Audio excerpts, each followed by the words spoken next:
akkamitti jirtu nageenyi kiyya laggeeniif gaarreen kutee bahee qilleensa keessa naanna'ee bakka jirtan laggeen hin jiru garuu laggeen WhatsAppii immoo Facebook wanta isin fayyadamtan hunda internetii keessa naanna'ee bakka jirtanitti isin qaqqabu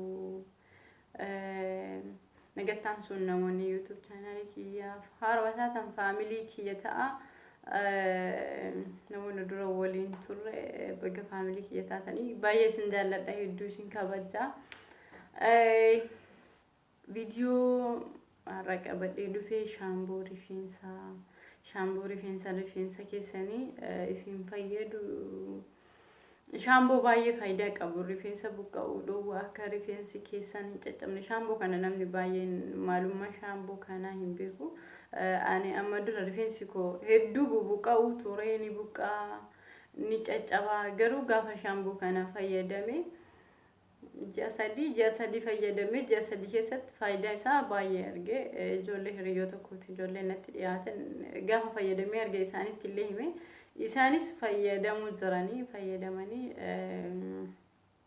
maal akka ta'e natti himuu turanii faayidaa hangam akka qabu rifeensa buqqa'uu dhoowwuu keessatti caccabuu akkasuma rifeensa keessan hoggaa dhiqattan gama fuuldura kana rifeensa achi fagaatu rifeensa dheeraa yeroo baay'ee achi fagaata rifeensa gaggabaabaa osoo hin taane namoonni rifeensa gaggabaabaa qabu fuuldurri isaa siqaadhaayyuu garuu rifeensi dheeraan gara fuulduraatiin sababa dheeraa ta'eef achi siqaa deema hoggaa dheeratu fa'aa baay'ee gara duubaa siqa so wantoota kana akka rifeensi keenya akka rifeensi dubartiin rifeensa malee hin toltu dubartii miti dhiirri rifeensa malee ni fokkisa garuu wantoonni keessattuu ijoollee biyya ormaa jirtu kana bishaan wanni qabaa bishaan ni balleessa waa baay'ee wanti rifeensa keenya balleessu sababa sanaaf nutis immoo wanta tokko fayyadamne rifeensa keenya eeggachuudha qabna akka nu jalaa hin banne gabaabumatti gama wanta isinitti agarsiisuu deema shaamboo kana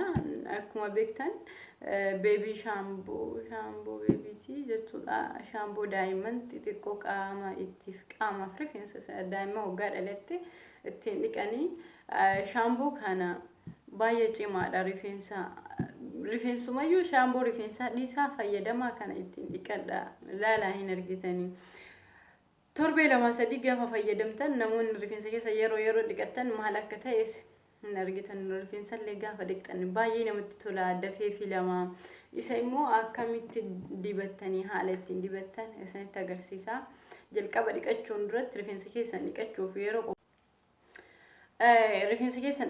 yeroo qophooftan sa'aatii lamatu isin hafaa fi yookiin sa'aatii tokko akkana gaafa hafu akkamitti shaamboo kana haala kamiin isin fayyaduu danda'a waan jedhu shaamboon kun kana waliin fayyadamaa jechuudha fayyadamtanii innis kophaa isaa osoo hin taane kophaa isaa ittiin dhiqachuuf isin fayyada rifeensa keessan garuu shaamboo kana isa kana wajjin dibattan koffee kana wajjin koffee biraa hin fayyadamina bunni biraa wanni hin danda'u jechuudha isin fayyaduu hin danda'u buna kana immoo bunni kun rifeensa dheeressuu rifeensa caccabuu dhoowwuu rifeensa luqqa'uu dhoowwuu rifeensa bishaan waliin rifeensi karaa baay'een nu jalaa caccaba rifeensi dheeraan faa kallattii nu hin beekne kallattii baay'een caccaba yeroo dhiqannu bishaan wajjin luqqa'ee deema inni kun immoo isaa faayidaa baay'ee qabaa jechuudha koffee biraa hin dibatina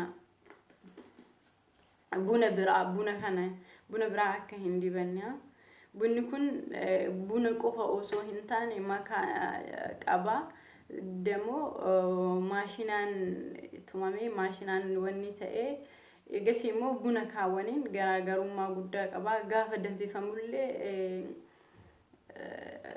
akka buna kaaniitii miti jechuu akka buna kaanii hin jedhu ergasii buna akkana qopheeffattanii gaafa buna kana akkana qopheeffattanii geessitanii booda shaamboo fiddanii buna gubbatti dabaltan shaamboo keessan fiddanii buna walitti miksi gootanii dandeenye buna irratti fiddanii hanga isinitti tole garuu akka rifeensa keessan isinii gahutti rifeensa keessan madaala isaa isintu beeka waan ta'e akka rifeensa keessan isinii gahuuf isin fayyadutti isin fayyadamuu dandeessanii madaala rifeensa keessanii rifeensa keessan haala itti fayyadamtan akkana wajji waliin dhooftanii dibattanii sa'aatii lama ofirra tursiiftan. Sa'aatii lama ol ofirra hin tursiisina because gaariidha miti. Gaaf sa'aatii lama ol tures waan rifeensa wanni godhuuf sa'aatii lama sa'aatii tokko sa'aatii eegas ofirra tursiisa. Akkana jira gaafa walitti miksii ta'u jechuudha.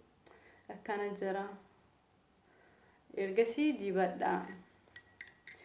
Gaafa dibattanillee deebitanii shaamboodhuma kanaan ofirraa dhiqxu. Isuma kanaan shaamboo biraa jidduu kana keessan seensiftan. Rifeensi keessan hin haphataa dafee filamaa. Rifeensa wal qaqqabataan tokko hin jiraami. Inni sun adda bahaa deebi'ee dafee filamaa lasas jedhee namatti tola. Bakka haala bareedaa wayitiin. Streetii tokko malee ofii isaati streetii ta'ee babbareeda. Kalarii isaallee kalarii isaa kalarii rifeensichaa kalarii bareedaa tokko taasisa. Kalarii san hoggaa ifa aduu keessatti bahan kalarii akka qalamni qalama tokko qalama bunni jedhama. Kalarii bareedaa tokkotti deebisa. Gaafa buna kana ji'a lama sadii fayyadamtan rifeensi keessan dheerachuu qofa osoo hin taane jijjiirama guddaa qaba. Bifti isaa hin bareeda, dheerachuun isaa ni dabala.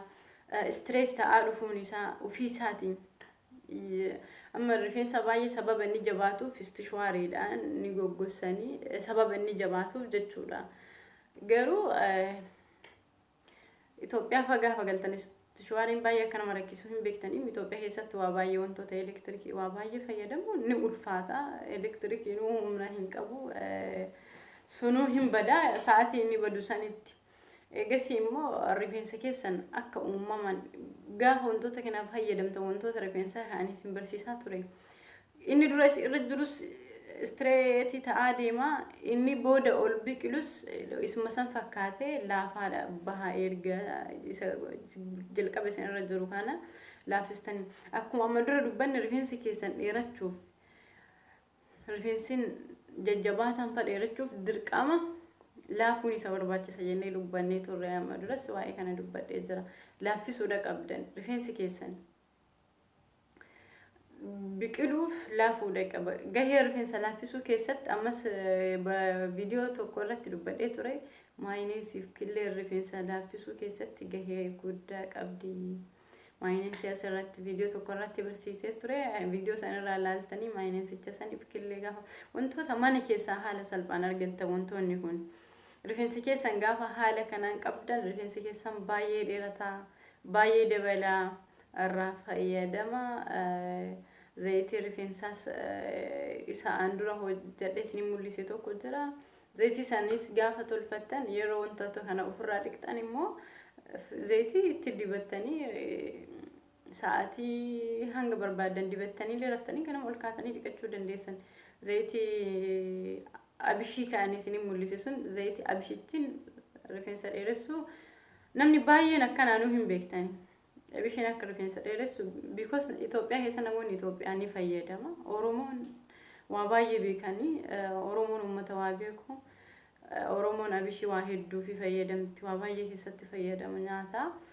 Shaamboo kana ittiin dhiqadhaa laalaa meeji'uma tokko jijjiirama isaa argitanii. Waan hordoftaniif galatoomaa turtiin keessan Zaaraa Entertainment wajjin haa ta'u hanga qophii biraa qabadhee walitti dhufnuuf nagahaan na jiraadha. Isin jaaladha isin kabajaa.